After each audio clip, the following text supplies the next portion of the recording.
On en parle beaucoup, mais est-ce qu'on sait vraiment ce que ça veut dire? Je veux parler du bio. Et pour le savoir, eh bien, on est ici dans une ferme avec Axel et Nicolas. Bonjour à tous les deux. Bonjour. Bonjour. Alors, on est dans le village de Canville-la-Roque. On est en Normandie, mais c'est un parc naturel régional, c'est ça? Oui, parc naturel régional du Cotentin, oui. Et qu'est-ce que ça a de particulier? On est au bord des marais. Toute notre exploitation est entourée de prairies. Nous, on commence la traite tous les matins à 6h30. Et ça depuis plus de 20 ans déjà, tous les deux. Nicolas, combien de vaches vous avez ici? Ici, on traite 120 vaches. Elles pâturent 40 hectares, le plus possible de l'année. Il n'y a aucun achat extérieur, aucun. C'est quoi les particularités de votre production de lait bio? Toutes nos prairies sont en herbe, on produit un lait issu que du pâturage. Tout ce qui est là, tout ça, c'est naturel. Ah oui, tout ça c'est naturel, d'engrais, c'est toute pas de- vieille prairie. Ah non, aucun engrais de synthèse, aucun pesticide. Le seul engrais, c'est les vaches qui le mettent, avec leur bouse, quoi. Et alors justement, les vaches, donc elles sont nourries naturellement avec ça, et pas de traitement, pas de vermifuge, pas de choses comme ça? Ah non, aucun traitement. On fait du pâturage tournant. Tous les jours, elles changent de champ pour les vaches. Et elles reviennent au bout d'à peu près un mois dans cette parcelle. C'est tout un système pour ne pas avoir besoin de vermifuger les bêtes. On a toujours été bio. Les contrôles sont importants. Ah oui, on a des contrôles minimum 2 fois par an. Comment ils savent, par exemple, que vous n'avez pas de pesticides dans l'herbe? Ah ben, toutes les factures sont contrôlées. Ils viennent voir nos animaux. Nos animaux, nos pâtures. Ils savent bien que quand ils vont venir vous contrôler, ils vont passer une journée tranquille. Oh ben, ils sont tranquilles, là. Là, ils sont tranquilles. Bon, maintenant, pour voir ce que devient le lait d'Axel et Nicolas qui est ici, on va directement à la coopérative.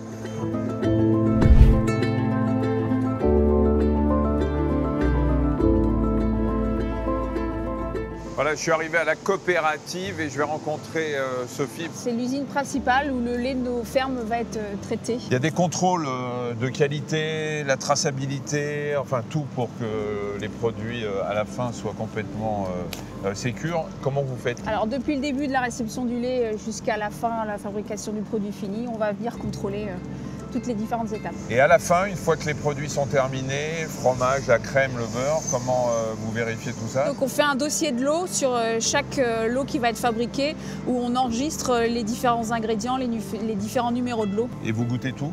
Mon équipe aussi, je ne suis pas toute seule, hein. Ici on a Norbert Constant donc, qui est maître beurrier et qui va goûter toutes les productions qui vont sortir de ses ateliers, donc le beurre et la crème.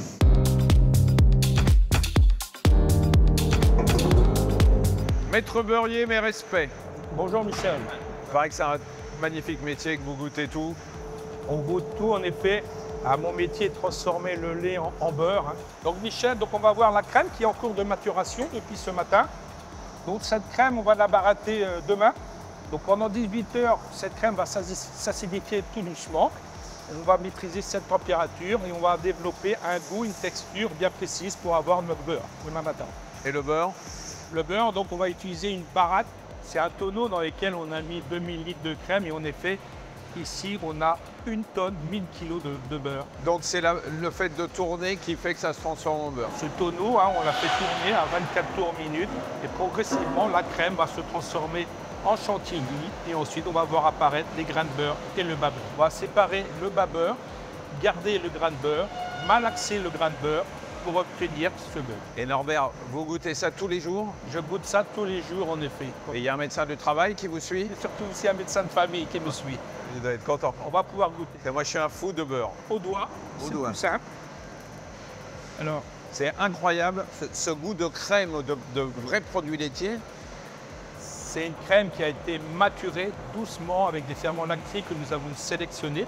C'est ce travail qui est long, lent, mais qui est un travail doux qui fait qu'on va avoir un goût bien spécifique. Avec le bio, les vaches sont nourries exclusivement à l'herbe, donc ça sera beaucoup plus coupé. Que pour les autres.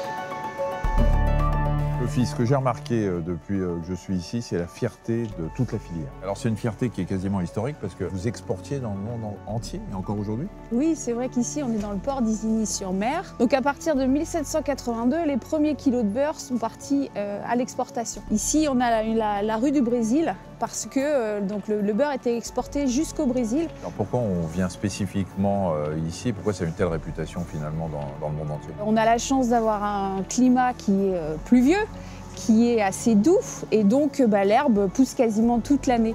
Donc qui dit herbe dit vache qui pâture pour avoir un lait de qualité. Et après il y a le savoir-faire des producteurs pour transformer en beurre. Alors Sophie, non seulement on exporte les produits, mais il y a aussi des délégations étrangères qui viennent ici en Normandie. Oui, c'est ça. Et nous, c'est avec plaisir qu'on ouvre les portes de l'usine pour leur expliquer et leur montrer tout notre savoir-faire et comment on fabrique ces produits d'exception. Et ils viennent parce que c'est bio, parce que c'est très tendance aussi chez eux. Oui, c'est ça. Donc on a deux filières différentes, le conventionnel et le bio. Et c'est vrai que c'est une fierté aussi pour nous d'avoir cette particularité de savoir aussi faire des produits laitiers et la poudre infantile en bio, parce qu'il y a un marché aussi pour ça et on est reconnu par nos clients pour ces produits bio. Je veux vous assurer que si tous les Français consommaient autant de produits laitiers que moi, vous ne pourriez pas produire suffisamment.